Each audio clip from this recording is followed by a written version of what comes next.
بسم اللہ والصلاة والسلام علی رسول اللہ۔ الحمدللہ اسباق چل رہے ہیں متن منار السبیل کے، اور تقریباً 4 درس ہو چکے ہیں۔ آج 5واں درس ہے۔ اس سے ماقبل درس میں ہم نے باب مسح الخفین اور باب نواقض الوضوء یہ پڑھا ہے۔ باب المسح الخفین یعنی موزوں پر مسح کرنے کے حوالے سے اس میں موزوں پر مسح کرنے کی 7 شرائط پڑھی تھیں اور 1 واجب پڑھا تھا۔ اور باب نواقض الوضوء یعنی وہ چیزیں جن سے وضو ٹوٹ جاتا ہے، 8 چیزیں پڑھی تھیں جن سے وضو ٹوٹ جاتا ہے۔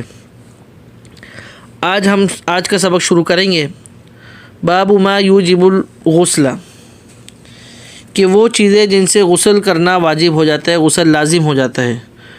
وہو سبعۃ، تو وہ چیزیں کتنی ہیں؟ 7 ہیں۔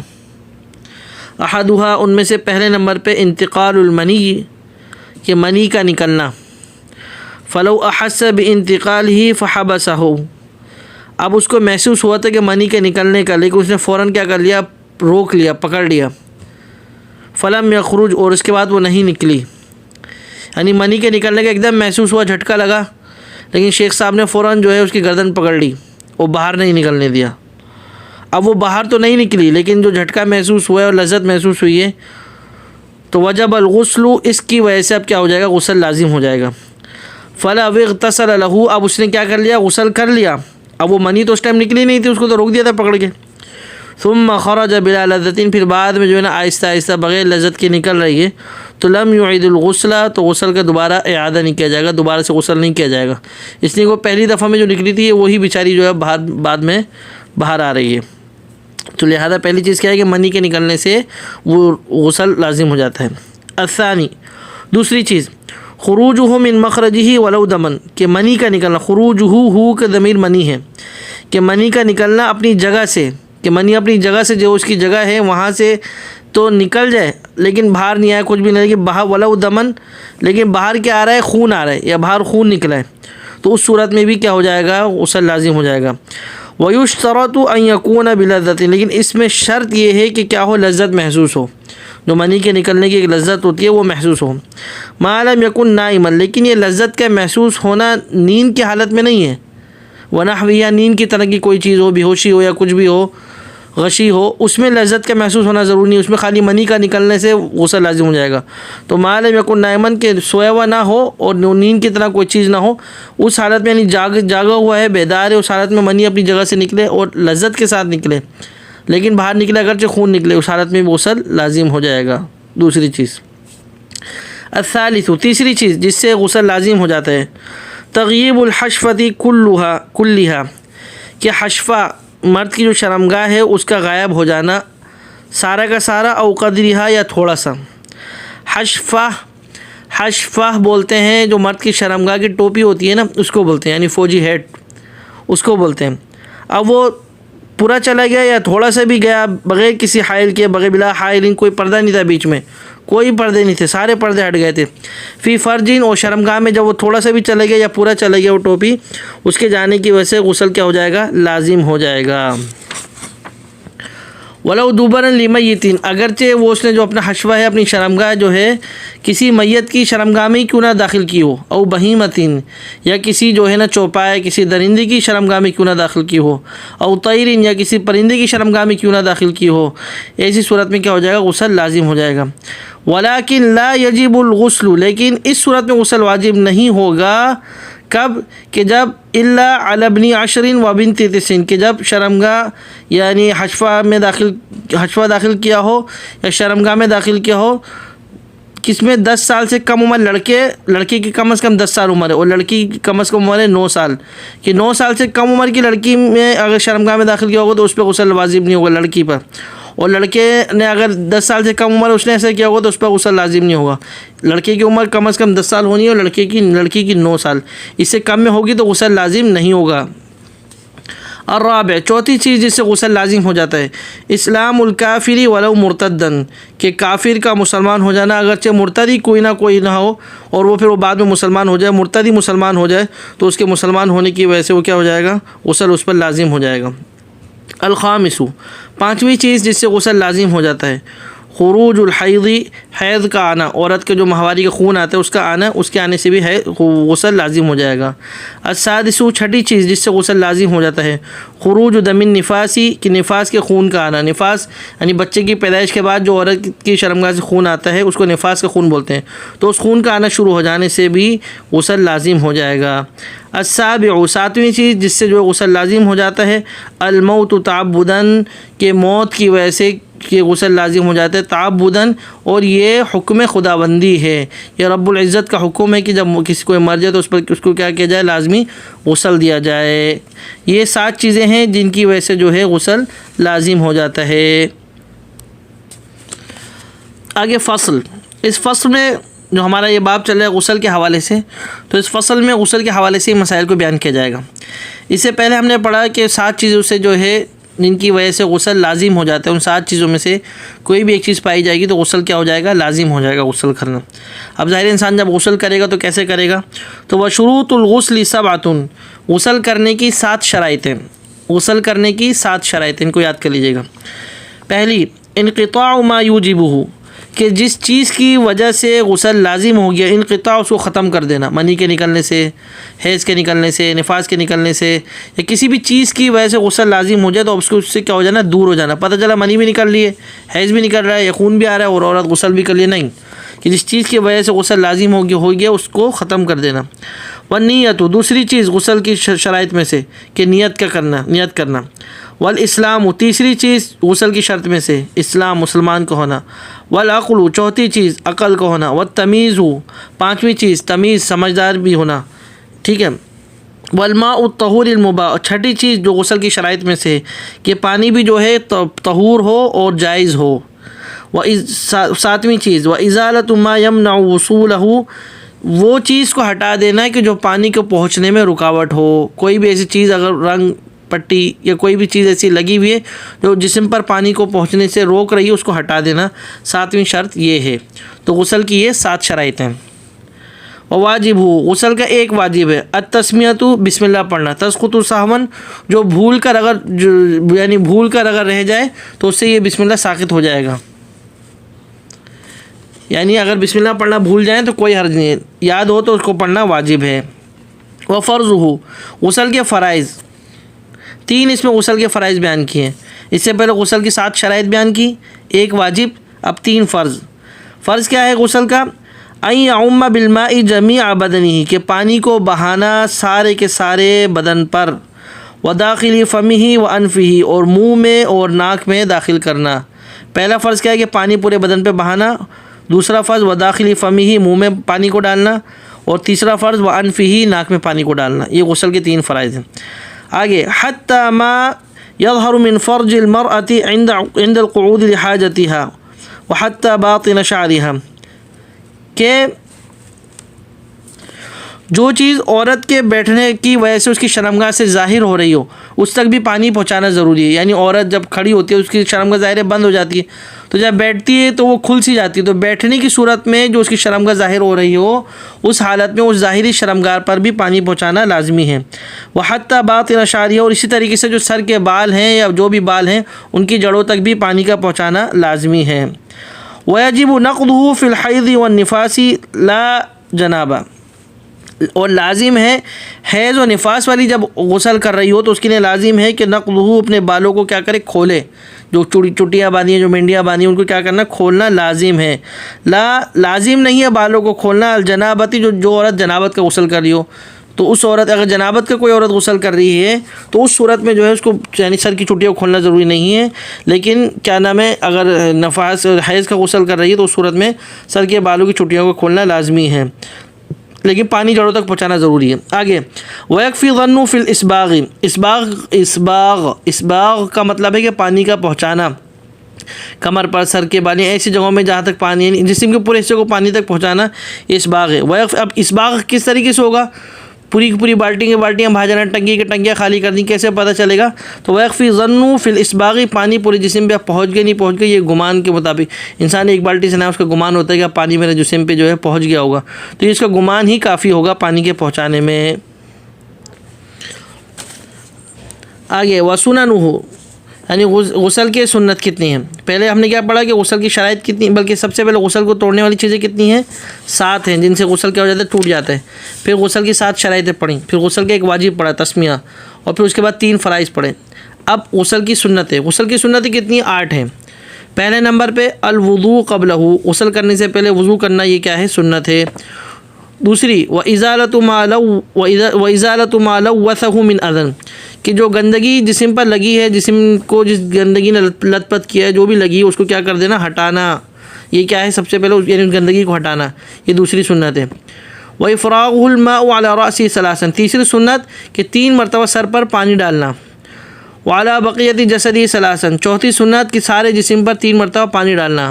والتیامن، پانچویں سنت کہ دائیں طرف سے شروع کرنا، پہلے انسان دائیں طرف پانی ڈالے پھر بائیں الٹی طرف پانی ڈالے، تو پہلے دائیں کو مقدم رکھنا، یہ کیا ہے؟ سنت ہے.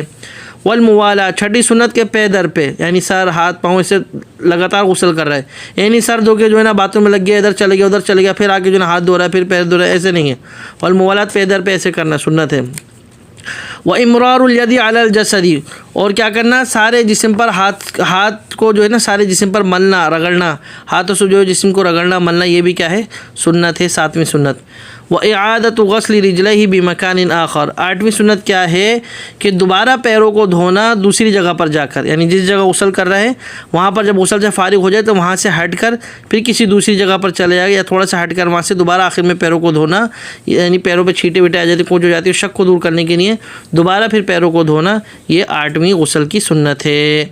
آگے وَمَن نَوَى غُسْلًا مَسْنُونًا أَوْ وَاجِبًا أَجْزَأَ عَنِ الْآخَرِ، اب کسی پر جو ہے کسی نے غسل کی نیت کری، سنت غسل کی، یا نیت کری واجب غسل کی، تو اجزاء عن الآخر دوسرے کے لیے بھی کافی ہو جائے گا. یعنی جمعے کے دن غسل کرنا سنت ہے، لیکن وہ حالت جنابت میں بھی ہے، یا حیض سے جو ہے نا عورت غسل کر رہی ہے، لیکن جمعے کے دن غسل کرنا بھی سنت ہے، یا طواف کے لیے احرام باندھنے کے لیے غسل کرنا سنت ہے. اب وہ سنت کی نیت کرے گی تو واجب جو اس پر تھا جنابت کی وہ بھی کافی ہو جائے گا، یا واجب کی نیت کریے تو سنت کا بھی ثواب مل جائے گا، یعنی دونوں کے لیے کافی ہو جائے گا. آگے وَإِنْ نَوَى رَفْعَ الْحَدَثَيْنِ أَوِ الْحَدَثِ وَأَطْلَقَ، اگر کسی نے نیت کری کہ 2 حدثوں کو ختم کرنے کی، یعنی بغیر وضو بھی تھا بغیر غسل بھی تھا، اس نے یہ بھی نیت کری کہ میں وضو بھی کر رہا ہوں اور غسل کی، ان دونوں کو ختم کرنے کی نیت کری. اول الحدث، صرف ایک کی نیت کری، خالی غسل کی نیت کری. وَأَطْلَقَ، یا اپنی نیت کو مطلق رکھا کہ بس میں نیت کرتا ہوں پاکی کی. او امرا لا یباح، یا ایسے کام کی نیت کری کہ جس کے لیے وضو یا غسل لازم ہے، اس کام کی نیت کر رہے ہیں، تو اللہ بھی، یعنی ایسے کام کی نیت کر رہا ہے اللہ بوضوء و غسل، جس کے لیے کیا ہے؟ وضو یا غسل لازم ہے. اجزاء عنہما، تو ان دونوں میں سے کسی ایک کی بھی نیت کر لے گا، سب کے لیے کیا ہو جائے گا؟ کافی ہو جائے گا. آگے وَيُسَنُّ، سنت بتا رہے ہیں کہ پانی کی کتنی مقدار استعمال کی جائے وضو اور غسل میں. تو الوضوء بمد، کہ سنت ہے وضو کیا جائے ایک مد کے ذریعے، اتنا پانی ہو وضو میں، اتنا پانی لے، ایک مد. اب وہ ایک مد کتنا ہوتا ہے اس کو یاد کر لیں. وَهُوَ رِطْلٌ، وہ ایک رطل ہوتا ہے. اب ایک رطل کتنا ہوتا ہے؟ وَثُلُثٌ بِالْعِرَاقِ، بس یہاں تک اس کو یاد کرنا ہے کہ وضو میں ایک مد کے برابر پانی لینا سنت ہے. وہ ایک مد کتنا ہوتا ہے؟ وہ ایک رطل کے برابر ہوتا ہے، ایک رطل کے برابر ہوتا ہے. اور ایک رطل کتنا؟ وہ تہائی، وَثُلُثٌ بِالْعِرَاقِ وَثُلُثٌ بِالْعِرَاقِ، یہ اس کو سمجھنا یاد کرنا بس. آگے وَثُلُثٌ بِالْعِرَاقِ کی تعریف کریں، وَأُوقِيَتَانِ وَأَرْبَعَةٌ أَصْبَاعٍ بِالْقُدُسِ، یہ اس کو بتانا ہے بس، لیکن آپ نے یہ یاد کرنا ہے وَهُوَ رِطْلٌ وَثُلُثٌ بِالْعِرَاقِ. آگے وَالْاِغْتِسَالُ بِصَاعٍ، اور سنت ہے غسل ایک صاع کے ذریعے کرنا. ایک صاع کتنا ہوتا ہے؟ پہلے وضو سنت ہے ایک مد کے ذریعے، وہ کتنا؟ ایک رطل ہے، اور غسل ہے ایک صاع کے ذریعے. ایک صاع کتنا ہوتا ہے؟ وہ 5 ارطال، وہ 5 رطل ہوتا ہے. وَثُلُثٌ بِالْعِرَاقِ، اب یہ 5 رطل یاد رکھنا ہے کہ وضو کرنا ہے ایک مد کے ذریعے، ایک مد کی مقدار کتنی ہے؟ ایک رطل. غسل کرنا سنت ہے ایک صاع کے ذریعے، ایک صاع کی مقدار کتنی ہے؟ وہ 5 رطل. یہ وَثُلُثٌ بِالْعِرَاقِ وَعَشْرٌ أَوَاقٍ وَسُبْعَانِ بِالْقُدُسِ، اس کی جو تعریف کر رہے ہیں 5 رطل کتنا بنتا ہے وہ یہ ہے. لیکن آپ نے بس یہی ذہن میں رکھنا ہے کہ ایک صاع کے برابر اور ایک صاع 5 رطل کے برابر. آگے وَيُكْرَهُ الْإِسْرَافُ، لیکن مکروہ ہے زیادتی کرنا، پانی کو زیادہ بہانا، یہ کیا ہے؟ مکروہ ہے غسل میں. آگے لا، مکروہ نہیں ہے. الْإِسْبَاغُ بِدُونِ مَا ذُكِرَ، لیکن ایک شخص کی کمر پہ ہاتھوں پہ اتنا میل لگا ہوا ہے، اب وہ جو ہے نا خالی جو ہے نا 2 لوٹے میں ایک بالٹی میں تو میل جا ہی نہیں رہا، اب وہ رگڑ رگڑ کے ہٹا رہا ہے، ظاہر سال میں ایک مرتبہ نہاتا ہے یا کچھ بھی ہے، اب بہت زیادہ میلا ہو گیا، بہت زیادہ میل ہے، اب اس کو میل کو ہٹانے کی وجہ سے پانی کو زیادہ تر کر رہا ہے، تو لا یہ مکروہ نہیں ہے، لا الاسباغ بدون ما ذکر، یعنی پانی میل کو ہٹانے کی وجہ سے جتنا ذکر کیا گیا ایک غسل کے لیے 1 سا یا وضو کے لیے 1 مد، اس سے زیادہ بھی اگر استعمال کر رہا ہے تو وہ مکروہ نہیں ہوگا، کیونکہ وہ میل کو ہٹانے کی وجہ سے۔ آگے وَيُبَاحُ اجازت ہے الغسل فی المسجد ما لم یؤذ بہ، کہ مسجد میں کیا کرنا، غسل کرنے کی اجازت ہے کہ جس سے جو ہے کسی کو تکلیف نہ پہنچے۔ یہ ہماری آج کی مسجد مراد نہیں ہے، پہلے جو دیہات کی جو کچی مسجد ہوتی نہیں وہاں وہی مراد ہے، یہ نہیں کہ اب یہ مسجد کے جو ہے نا ہال میں بیٹھ کے جو ہے قالین پہ بیٹھ کے وہ دھڑا دھڑ جو ہے شروع ہو جائیں، پھر صحیح سے جو ہے نا لوگ پھر سبق سکھائیں گے، وہ مراد نہیں ہے، یہ وہ مراد ہے بہرحال مسجد میں غسل کرنا جو ہے کیا ہے، اجازت ہے اگر کسی کو تکلیف نہ پہنچے۔ اور پھر حمام، اسی طرح حمام میں یعنی کوئی حوض ہے، کوئی سوئمنگ پول یا کوئی ایسی چیز ہے، وہاں پر بھی غسل کرنے کی اجازت ہے۔ کب؟ ان امین الوقوع فی المحرم، جب اس کو معلوم ہو کہ اب وہ محفوظ ہے، اس کو کوئی دیکھے گا نہیں۔ فَإِنْ خِيفَ كُرِهَ، لیکن اگر اس کو جو ہے خوف ہے کہ بھئی کوئی جو ہے مجھے دیکھے گا، کوئی تاڑو ہے، کہیں کوئی سوراخ ہے، کوئی چھت سے کوئی دیکھ رہا ہوگا یا دروازے کی جھاریوں میں سے کوئی دیکھ رہا ہوگا، تو پھر اس حالت میں اس جگہ پر غسل کرنا کُرِهَ مکروہ ہے۔ وَإِنْ عُلِمَ، لیکن اس کو پکا یقین ہے کہ یہاں سارے تاڑو ہیں، وہ دیکھتے ہیں کوئی نہا رہا اس کو دیکھتے ہیں، تو پھر حرومہ، پھر ایسی جگہ میں غسل کرنا کیا ہے، حرام ہے، کہ جہاں پر لوگ دیکھتے ہوں یا جہاں پر جو ہے شرمگاہ یعنی انسان کو نہاتے ہوئے لوگ دیکھتے ہوں، پکا یقین ہے تو وہاں پر غسل کرنا حرام ہے۔ آگے فصل فی اغسال المستحبہ، غسل کے حوالے سے فصل ہے کہ یعنی کچھ جگہ ایسی بتائیں گے کہ جہاں پر غسل کرنا کیا ہے، مستحب ہے۔ تو وہی 16 کہ 16 جگہ ایسی ہیں کہ جہاں پر غسل کرنا انسان کے لیے مستحب ہے، اگر کرے گا تو ثواب ملے گا، نہیں کرے گا تو کوئی مسئلہ نہیں۔ ان میں سے پہلے نمبر پہ آقدوا لصلاۃ الجمعۃ فی یومہا لذکر حضرہم، کہ جمعے کے دن غسل کرنا کیا ہے، سنت ہے مرد کی نہیں، کہ جب وہ کیا ہو، مقیم ہو۔ ثم لغسل میتین، اسی طرح یہ میت کو غسل دینے کے لیے بھی اپنا خود کا بھی غسل کرنا کیا ہے، سنت ہے، یا میت کو غسل دینے کے بعد اپنا غسل کرنا سنت ہے۔ ثم لعید فی یومہ، عید کے دن کے لیے غسل کرنا کیا ہے، یہ بھی سنت ہے۔ ولکسوفی، سورج گرہن کے لیے، کہ سورج گرہن ہو اور پھر اس کے لیے جو نماز پڑھی جاتی ہے اس کے لیے غسل کرنا کیا ہے، سنت ہے۔ واستسقاء، صلاۃ استسقاء، یعنی بارش کے طلب کے لیے جو نماز پڑھی جاتی ہے اس کے لیے غسل کرنا کیا ہے، سنت ہے۔ وجنون، کوئی کیا ہو گیا تھا، مجنون ہو گیا تھا، پاگل ہو گیا تھا، بعد میں ہوش آیا، صحیح ہو گیا، اب اس کو غسل کرنا کیا ہے، سنت ہے۔ واغماء، بے ہوش ہو گیا تھا، اب ہوش آیا، اس کے بعد غسل کرنا کیا ہے، سنت ہے۔ ولاستحاضۃ لکل صلاۃ، اور اس طریقے سے وہ عورت جس کو خون کی بیماری، ہر وہ خون آتے رہتا ہے، استحاضہ جس کو بولتے ہیں، تو اس کو ہر نماز کے لیے تو وضو تو کرے گی، وہ تو لازم ہے، لیکن ہر نماز کے لیے اگر غسل کر لے گی تو یہ سنت ہے۔ ولی احرام، احرام باندھنے کے لیے غسل کرنا کیا ہے، سنت ہے۔ ولی دخول مکہ، مکہ میں داخل ہونے کے لیے غسل کرنا کیا ہے، سنت ہے۔ وہ حرمہا، اور حرم میں داخل ہونے کے لیے غسل کرنا کیا ہے، سنت ہے۔ جب حرم میں، مکہ کے حرم میں داخل ہو رہے ہیں تو حرم میں داخل ہونے سے پہلے غسل کرنا سنت ہے۔ ولی وقوف بعرفۃ، وقوف عرفہ، یعنی عرفہ کے دن کے لیے جب ٹھہریں گے تو اس کے دن سے پہلے غسل کرنا کیا ہے، سنت ہے۔ و طواف زیارت، اسی طریقے سے حج میں جو طواف زیارت کرتے ہیں، کعبۃ اللہ کا جو طواف کرتے ہیں، اس طواف سے پہلے غسل کرنا کیا ہے، سنت ہے۔ و طواف وداع، اسی طریقے سے طواف وداع جو حج میں کرتے ہیں، حج سے فارغ ہونے کے بعد، اس میں بھی کیا ہے، غسل کرنا کیا ہے، اس کے لیے سنت ہے۔ ومبیت بمزدلف، ومبیت بمزدلفۃ، کہ مزدلفہ میں رات گزارنا، مبیت مطلب رات گزارنا، مزدلفہ میں رات گزارنے کے لیے غسل کرنا بھی، یہ بھی کیا ہے، سنت ہے۔ ورمی جمار، شیطان کو جو کنکریاں مارتے ہیں اس سے پہلے غسل کرنا کیا ہے، یہ بھی سنت ہے۔ آگے یہ تو 16 سنتیں بتا دیں کہ جن جگہوں میں غسل کرنا کیا ہے، مستحب ہے، کہ جتنی بھی جگہ بتائی ہیں یہاں پر غسل کرنا کیا ہے، مستحب ہے، کہ ان جگہوں میں اگر غسل کریں گے تو ثواب ملے گا، نہیں کریں گے تو کوئی گناہ نہیں ہے۔ آگے آخری آیت، آخری لائن، وَيَتَيَمَّمُ لِكُلِّ حَاجَةٍ، ان تمام چیزوں کے لیے غسل نہیں کر سکے لیکن خالی تیمم ہی کر لیا تو یہ بھی کافی ہوگا۔ اسی طریقے سے وَلِمَا يُسَنُّ لَهُ الْوُضُوءُ إِن تَعَذَّرَ، اور اسی طرح وہ چیزیں جن کے لیے کیا ہے، وضو کرنا ضروری ہے، اگر وضو کرنے سے معذور و وضو نہیں کر سکتے اس صورت میں بھی تیمم کر لے تو یہ بھی کیا ہو جائے گا، کافی ہو جائے گا۔ لہٰذا آج کا سبق یہیں پہ کافی کرتے ہیں۔ اب ہم نے کیا پڑھا تھا، غسل کو آج ہم نے غسل کے بارے میں پڑھا تھا۔ پہلے وہ چیزیں 7 چیزیں ذکر کری تھیں جن سے غسل کیا ہو جاتا ہے، لازم ہو جاتا ہے۔ ان 7 چیزوں میں سے کوئی بھی ایک چیز پائی جائے گی تو غسل کیا ہو جائے گا، واجب ہو جائے گا۔ اس کے بعد پھر غسل کی شرائط 7 شرائطیں پڑھی تھیں۔ اس کے بعد پھر غسل کا ایک واجب، اس کے بعد پھر غسل کے 3 فرائض، اور اس کے بعد 8 چیزیں غسل کی سنتیں، یعنی غسل کی 8 سنتیں ہیں وہ پڑھی تھیں۔ اس کے بعد پھر 16 جگہ ایسی ذکر کری کہ جہاں پر غسل کرنا کیا ہے، مستحب ہے۔ ان جگہوں میں اگر کہیں بھی غسل کریں گے تو ثواب ملے گا، نہیں کریں گے تو کوئی گناہ نہیں ہے۔ آج کے سبق یہیں پر ختم کرتے ہیں۔ اللہ پاک ہمیں سمجھنے عمل کرنے کی توفیق عطا فرمائے۔ اللہ پاک ہم سب کا حامی و ناصر ہو۔